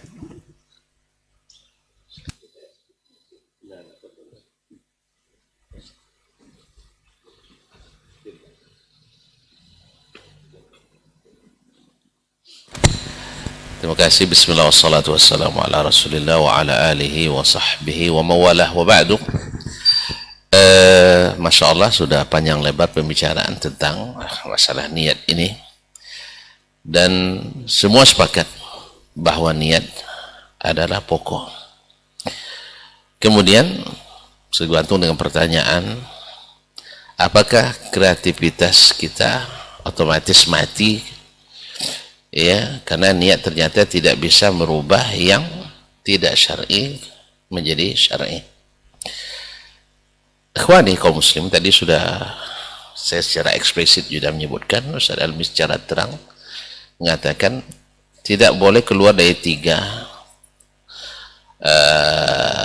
hadis yang merupakan qawaidul Islam. Yang pertama hadis an-niyat. Yang kedua adalah hadis man ahdatsa fi amrina hadza ma laysa minhu fahuwa rad. Yang ketiga adalah hadis tentang innal halala bayyin wa innal harama bayyin wa bainahuma umur mushtabihat. Dan kita sepakat bahwasanya tidak satu pun yang baik kecuali Nabi sudah tunjukkan, dan tidak satu pun yang buruk kecuali Nabi sudah peringatkan. Oleh itu Imam Syafi'i rahimahullah di dalam kitabnya Ar-Risalah menyebutkan ma min nazilatin fi hadhil ummah illa wa fi kitabillah wa sunani Rasulillah sallallahu alaihi wasallam sabilul huda fiha. Tidak satu pun masalah yang kontemporer, tentu kontemporer di masanya. Kalau di masa kita, kontemporer yang terjadi pada masa kita, kecuali di dalam kitabullah dan dalam sunnah Rasulullah mesti ada jalan hidayah di dalamnya. Maka lahir dari situ 2 kaidah besar, bahwasanya al-aslu fil asya al-ibaha.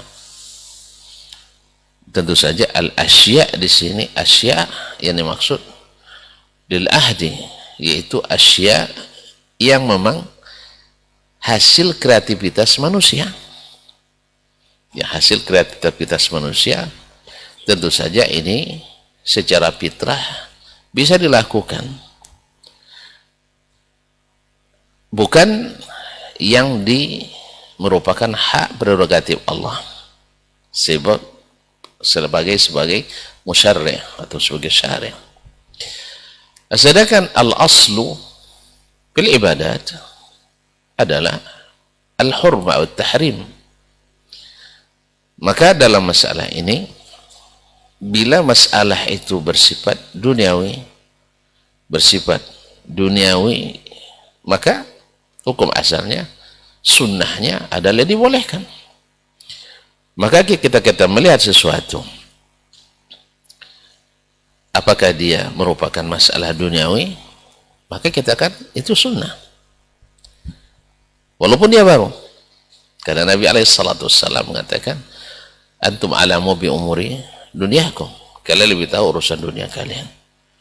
Dalam ayat Allah sebutkan wal khayla wal bighala wal khayla wal bighala wal hamira litarkabuha wa zina. Allah ciptakan bagi kalian kuda, bagal, keledai untuk kalian kendarai dan untuk kalian jadikan perhiasan. Wa yakhluqu ma la ta'lamun. Dan Allah akan ciptakan lagi kendaraan-kendaraan, perhiasan-perhiasan lain yang belum kalian ketahui sekarang. Berarti penemuan-penemuan kendaraan yang baru-baru itu sudah disebutkan dalam Al-Quran, walaupun tidak secara spesifik, karena sesuatu tidak mungkin secara spesifik kecuali barangnya sudah ada. Makanya dalil umum berlaku di sini karena barangnya belum ada. Tapi akan ada seperti apa nanti ditemukan di masa-masa selanjutnya. Sehingga dalam hadis di antara perinciannya ada disebutkan Al-Hakim At-Tirmizi tentang kendaraan, bisa dirujuk dalam kitab Al-Inarah fi Adabi Rukubis Sayyarah. Hakim At-Tirmizi meriwayatkan bahwa Nabi SAW mengatakan, akan datang masanya umatku naik kendaraan dari dalam. Kalau dipraktikkan hadis ini di zaman Nabi, tidak ada kendaraan yang dikendarai dari dalam.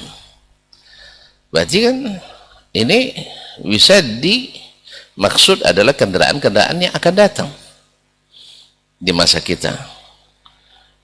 Maka mengendarai pesawat dari dalam berarti sunnah, bukan bid'ah, dan seterusnya. Oleh itu ikhwani fillah, kalau kita kembalikan ke masalah tadi, Apakah dia masalahnya masalah sifatnya duniawi fitri, atau dia sesuatu yang sifatnya agama, i'tiqadi, ta'abbudi? Tinggal kita kembalikan pada dua kaidah itu.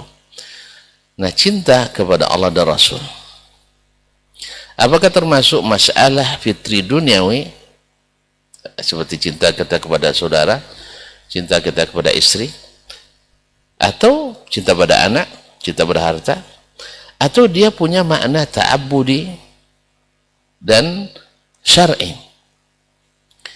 Bedanya adalah dengan mencintai langsung jadi ibadah, jadi berpahala. Itu namanya ta'abbudi.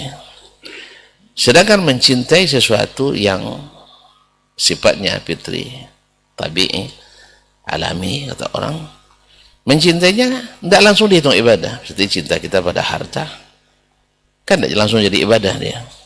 Nah, sekarang pertanyaannya, kita mencintai Allah dan Rasul masuk ta'abbudi atau bukan? Kalau masuk dia ta'abbudi, maka di sini diperlukan cara-cara yang syar'i. Cara-cara yang syar'i. Karena cinta memang secara umum diperintahkan. Tapi ketika ada yang mengklaim cinta pada Allah, Allah tidak terima begitu saja. Tapi Allah katakan, qul, yani ya Muhammad, in kuntum tuhibbunallah fattabi'uni yuhibbukumullah wa yaghfir lakum dzunubakum wallahu ghafurur rahim. Katakan, hai Muhammad, kalau benar kalian cinta pada Allah, ikut saya. Kayak gitu kan. Nah, kalau benar kalian mencintai Rasulullah, ikut Nabi SAW. Maka ketika kita ikut Nabi itu bukan, kan sebagian orang mengatakan yang disuruh ikut perintah Nabi atau ikut cara hidup zaman Nabi. Ini kan syubhat yang auzubillah yang seperti ini. Ada Ustaz ya. Kita disuruh ngikut Nabi atau ikut cara hidup zaman Nabi. Taib. Yang diikut itu cara hidup Nabi, itu yang diikuti. Karena cara hidup Nabi dan cara hidup kita pada umumnya sama. Makan kalau lapar, minum kalau haus, naik kendaraan kalau bepergian. Itu kan cara hidup namanya.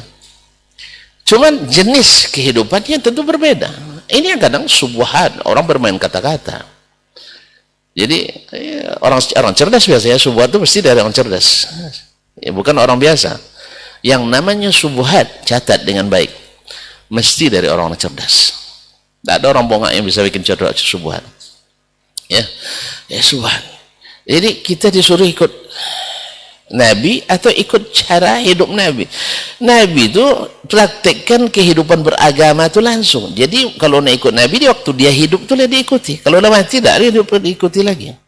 Jadi bagaimana salatnya di waktu hidupnya, bukan salat setelah dia mati. Bagaimana dia berkeluarga di waktu hidupnya, bagaimana cara hidup Nabi, itu yang dia contoh. Bukan hanya sekedar perkataannya, lo tidak ada contoh kehidupan Nabi SAW. Bagaimana dia salat, bagaimana berdoa, bagaimana berzikir, bagaimana mencintai dan sebagainya. Makanya Allah katakan, benar kalian cinta Allah, ikuti saya. Bagaimana Nabi mencintai Allah, seperti itulah nanti cinta yang diterima. Kalau tidak, itulah yang lahir sekarang. Orang sufi mencintai Allah dengan cara sendiri. Orang al-mutakallim mencintai Allah dengan caranya sendiri. Orang kebatinan mencintai Allah dengan cara sendiri. Apakah semua diterima Allah? Apa semua diterima Allah? Tidak. Karena yang diterima itu adalah yang diizinkan, yang sesuai dengan SOP-nya. Oleh itu dalam hal ini tanya kita sendiri, apakah mencintai itu ta'abbud atau bukan? Kalau dia masalah fitrah biasa, ya seperti orang kafir kan juga cinta dia sama Nabi SAW. Mohon maaf, sebagian orang kafir mencintai pribadi Nabi SAW, menghormati Nabi sebagai manusia. Sebagai manusia, dia mencintai Nabi SAW. Dianggap oleh mereka sebagai bapak kemanusiaan. Dianggap sebagai oleh mereka bapak keadilan. Dianggap sebagai bapak ilmu pengetahuan, bapak kasih sayang bagi yang mereka jujur. Tapi apakah mereka cintanya berbuat ibadah atau tidak? Ya enggak. Mungkin mereka dengan cintanya memasukkannya dalam kitabnya. atau dengan memberikan karangan bunga kepada kaum muslimin yang ada di negeri mereka, atau dengan membuat perayaan-perayaan musik dan sebagainya. Itu cinta juga. Apakah cinta seperti yang dimaksud ibadah? Ya tentu tidak. Ya kembali ke yang tadi. Nah, apakah kreativitas? Imam Asy-Syafi'i melafazkan niat dalam salat. Pertama, perlu diketahui, baik Imam Syafi'i maupun yang lain sepakat. Semuanya sepakat, ijma'. Bahwa niat, seperti kata Tuan Guru kita tadi, adalah mahallul qalb, di hati. Baik Imam Syafi'i maupun yang lain bersepakat bahwa niat adalah di hati. Yang kedua, seluruh ulama termasuk juga Imam Syafi'i bahwa menjaharkan niat itu tidak disunahkan. Dia pakai mic kan, usolli, ya. Itu bukan mazhab Syafi'i. Itu sepakat. Yang ketiga, khilaf di antara ulama, apakah boleh dilafazkan atau tidak. Lalu dipahami dari ucapan Imam Asy-Syafi'i rahimahullah, ya, mimma yanbaghi yutalaffadhu biha kal haji, seperti haji. Apa yang maksud dari Imam Syafi'i rahimahullah sebenarnya adalah takbiratul ihram mesti dilafazkan pada asalnya seperti dilafazkannya ihram haji, ihlal bil haji. Cuman sebagian ulama Syafi'iyah seperti Abu Abdullah Zubairi memahami talaffuz bin niyah usalli atau nawaitu. Ada sinilah mulai berkembangnya talaffuz bin niyah dalam mazhab Syafi'i. Ya. Jadi pada asalnya itu, dari situ mulainya. Sebab di murid-murid Imam Asy-Syafi'i rahimahullah ta'ala, baik Al-Muzani, Al-Buwaiti dan lain-lainnya, Rabi' bin Sulaim Muradi, tidak ditemukan itu talaffuz bin niyah seperti itu. Nah, cuman Abu Zubair ini yang pertama, sehingga dianggap itu mazhab mu'tamad dalam mazhab Syafi'i. Jadi tidak mungkin kita katakan Imam Syafi'i berdosa dalam masalah ini. Yang salah memahami bukan dia, bukan beliau yang salah, tapi beliau dipahami dari ungkapan beliau. Andainya, kita berandai ini, saya yang salah sekarang, bukan Abu Abdullah Zubairi, bukan ulama yang lain. Saya yang salah.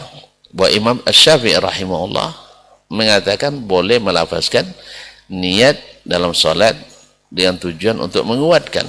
Itu menguatkan itu dari Syafi'i, ya, bukan dari Imam Asy-Syafi'i rahimahullah. Untuk menguatkan hati. Nah, apakah tentu ada puan yang dimakan? Apakah dengan melafazkan itu bila terjadi di lisan zuhur, di hati asar, mana yang jadi patokan?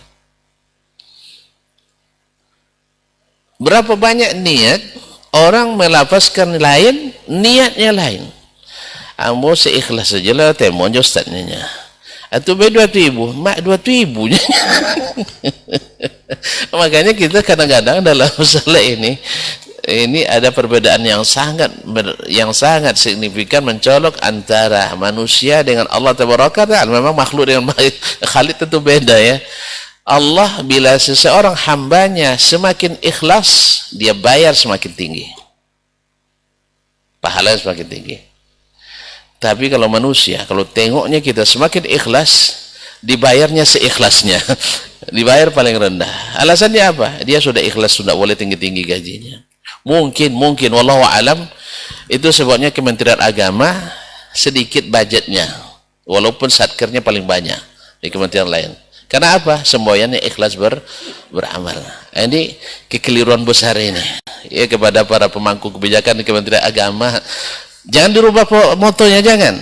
Cuman anggarannya tolong kepada Pak Presiden juga kita usulkan. Kementerian Agama itu semakin ikhlas harus semakin dibayar tinggi orang-orangnya, supaya nanti tidak punya presiden yang kurang baik, karena selama ini Kementerian Agama terkenal dengan titik-titik pula. Allah musta'an. Oleh sebab itu, gara-gara tadi semakin ikhlas kita semakin sedikit dikasih orang. Akhirnya terpaksa tidak ikhlas. Kadang-kadang sebagian orang terpaksa menyebutkan harus sekian. Kalau harus sebut seikhlasnya pasti sedikit dibagi. Kalau Allah tidak, kalau bilang kalau kita ikhlas, Allah Maha tahu niat kita, maka semakin tinggi dibayar oleh Allah Subhanahu wa taala. Ini juga usulan saya juga pada pemangku kebijakan dimanapun, kalau karyawannya semakin ikhlas, semakin berprestasi, berikan apresiasi. Tadi saya baca berita, Ustaz, ada dosen-dosen Masya Allah di sebuah kampus, dulu di kampus yang lain, sekarang setelah pindah dapat apresiasi dengan prestasi yang sama. Di kampus awal dapat sertifikat, di kampus kedua sertifikat lebih bagus bentuknya, yang kedua dapat uang puluhan juta. Nah, jadi memang beda memang. Jadi mungkin semua yang ikhlas beramal ini perlu perlu diperbaiki aplikasinya, bukan diberubah itu. Itu udah pas itu ikhlas beramal, tetapi pemahaman ikhlas itu harus dikembalikan kepada jalur yang benar. Nah, apa Imam Syafi'i berdosa? Saya katakan tidak. Beliau seorang mujtahid. Idza ijtahada al-hakimu fa asaba falahu ajran. Bila seorang ahli berijtihad benar, 2 pahala. Wa idza ijtahada fa akhta falahu ajrun wahid. Dan bila dia berijtihad dan salah, maka dapat 1 pahala. Dan semoga Allah SWT memberikan beliau kedudukan yang tinggi. Dan kalau andai pun salah, maka kebaikan dan kebenarannya dibanding kesalahan-kesalahan ini tidak seberapa. Dan kita tak berani juga menyatakan itu salah, karena yang salah sebenarnya kita yang salah memahami dari apa yang beliau katakan. Wallahu ta'ala alam. Mungkin ada tambahan dari Mas Syekh. Baik, jazakallah khairan Ustaz. Ada tambahan Ustaz? Naam. Fadal Ustaz. Baik, bismillahirrahmanirrahim. Terima kasih. Saya kira sudah cukup luas tadi penjabaran dan jawabannya oleh guru kita. Cuma saya sedikit hanya menyinggung barangkali pertanyaan itu karena tadi ada hubungannya dengan cinta, dan begini pula cara kami mencintai Nabi, kenapa harus disalahkan. Barangkali muncul pertanyaan itu kena di bulan ini nih. Di bulan Rabiul Awal, yang dikatakan sebagai bulan kelahirannya Rasulullah Shallallahu Alaihi Wasallam. Lalu diperingatilah dengan cara-cara yang berbeda tergantung selera orang yang memperingatinya. Dan kita harus tahu bahwa cinta itu adalah amal, itu amal hati. Salah satu dari amalan yang dikerjakan oleh hati adalah cinta kepada Allah. Karena itu adalah amal, maka tentu harus juga mengikuti bimbingan dan panduan dari Rasul. Karena Rasulullah Shallallahu Alaihi Wasallam itu hadir untuk membimbing kita dalam persoalan yang paling besar, ada dalam persoalan amalan itu, dan salah satu diantaranya adalah cinta. Maka kita harus melakukan juga bagaimana Rasul mengajar kita untuk mencintai Allah dan cara mencintai Dia sendiri. Bahkan cinta itu persoalan yang sangat asasi itu kan. Kita tidak sempurna iman kita kalau seandainya tidak mencintai Rasul itu lebih dari segala-galanya. Bahkan termasuk dari diri kita sendiri. Umar bin Khattab saja ditolak oleh Nabi ketika dia mengatakan siap mencintai Nabi dari segala-galanya kecuali dari dirinya sendiri. Nabi bilang, belum ya Umar, belum cukup itu. Sampai engkau cintai saya lebih dari dirimu sendiri. Nah, ketika itu Umar mengatakan, kalau begitu ya Rasulullah, saya siap mencintai kamu lebih dari diri saya sendiri. Maka para sahabat dulu membuktikan cinta itu. Biarlah mereka yang berluka-luka, biarlah mereka yang kena panah, biarlah mereka yang sakit-sakit, asal Rasul tetap selamat. Itu bukti bahwa mereka mencintai Rasul lebih daripada diri mereka sendiri. Nah, dan mereka cintanya bukan musiman. Sahabat-sahabat dulu setiap hari, setiap saat, setiap waktu mereka selalu membuktikan cinta mereka kepada Rasulullah SAW, dan tidak ada satupun mereka yang cintanya musiman. Datang bulan tertentu timbul semangat mencintai Nabi. Dan persoalannya bukan pada cintanya itu, tapi bagaimana cara mereka melakukan cinta itu. Maka kalau kita tengoklah beberapa acara-acara yang dilakukan, ada memang yang sebagai hal-hal yang biasa-biasa saja, yang barangkali di dalamnya tidak ada kemaksiatan, tidak ada kemungkaran, sekadar mengingatkan kita kepada sejarah Nabi, ya barangkali itu satu hal yang mungkin tidak ada masalah. Tapi ketika diikutkan oleh ritual-ritual tertentu, ada bacaan-bacaan zikir yang mesti dibaca, harus diulang-ulang bacaan zikir itu sekian puluh kali, dan ada nanti keyakinan-keyakinan bahwa saat membaca lafaz tertentu ruh Nabi hadir di situ. Ini yang sudah tidak bisa lagi diterima, dan harus ada yang mengingatkan. Perkara orang menerima yang diingatkan itu atau tidak, itu lain masalah. Biar tidak menyebar lebih luas lagi kesalahan-kesalahan yang ada. Tapi kalau seandainya tidak ada yang mengingatkan, tidak ada yang menyebut kalau itu sebagai sebuah kesalahan dan kekeliruan, nanti dianggap itu sebagai sebuah kebenaran, dan itu yang akan dilakukan semakin banyak, semakin luas.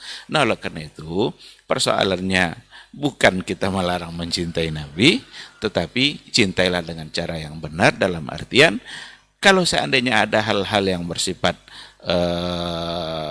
sesuatu yang kemungkaran atau sesuatu yang mungkin di dalamnya bertentangan dengan akidah dan lain sebagainya, atau dengan bersifat ghulu kepada Rasulullah Sallallahu Alaihi Wasallam, ghulu dalam artian menempatkan beliau lebih dari yang seharusnya, atau memberikan unsur-unsur ketuhanan kepada Nabi kita yang mulia. Dalam bacaan-bacaan zikir dan selawat-selawat yang ada, itu kebanyakan ada di antaranya yang memang mengandung unsur-unsur itu, memberikan sifat-sifat ketuhanan kepada Rasulullah Sallallahu Alaihi Wasallam. Ini yang harus kita luruskan, yang harus disadari bahwa itu adalah sebagai satu kesalahan. Cintailah Rasul itu setiap hari, setiap saat, tidak mesti hanya dalam musim-musim tertentu saja, dan jangan dengan cara yang salah atau dengan cara yang menyimpang. Mudah-mudahan Allah selalu membimbing kita semua agar benar dalam mencintai Nabi kita, dan mudah-mudahan Allah menerima cinta kita itu, karena cinta kepada Nabi itu membuat kita selamat di mahsyar. Sekira itu sekedar tambahan. Wallahu subhanahu wa ta'ala a'lam. Baik, jazakallah khairan Ustaz untuk jawabannya. Mudah-mudahan yang bertanya bisa memahami, dan juga kita semua bisa menambah ilmu dan juga wawasan. Dengan beribadah memang penting sekali niat yang baik dan juga cara yang sesuai dengan yang diajarkan oleh Rasulullah SAW. Yang penting cara mencintai juga sudah diajarkan oleh Rasul kita, bagaimana cara mencintai beliau yang benar. Baik, generasi Robbani dan pemirsa KMTV, sepertinya ini akhir dari pertemuan kita di program Diktat untuk kesempatan hari ini. Jazakumullah khairan Ustaz untuk ilmunya. Mudah-mudahan di pekan depan kita dimudahkan Allah kembali untuk bisa bersama guru-guru kita dengan membahas tema yang berbeda. Afwan untuk semua salah kata dan khilaf bicara. Kita tutup dengan doa kafaratul majelis. Subhanakallahumma wa bihamdika asyhadu an la ilaha illa anta astaghfiruka wa atubu ilaik. Wassalamualaikum warahmatullahi wabarakatuh.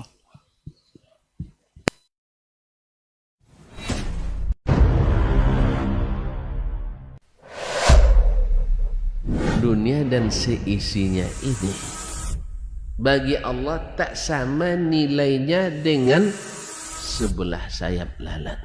Barang siapa yang beramal untuk akhiratnya, Allah akan cukupkan baginya urusan dunianya. Sayati zamanun 'alan nasi as-sabiru fihim qalqabit al-jamarah. Akan ada satu masa di akhir zaman yang berpegang teguh dengan agamanya seperti orang yang sedang memegang bara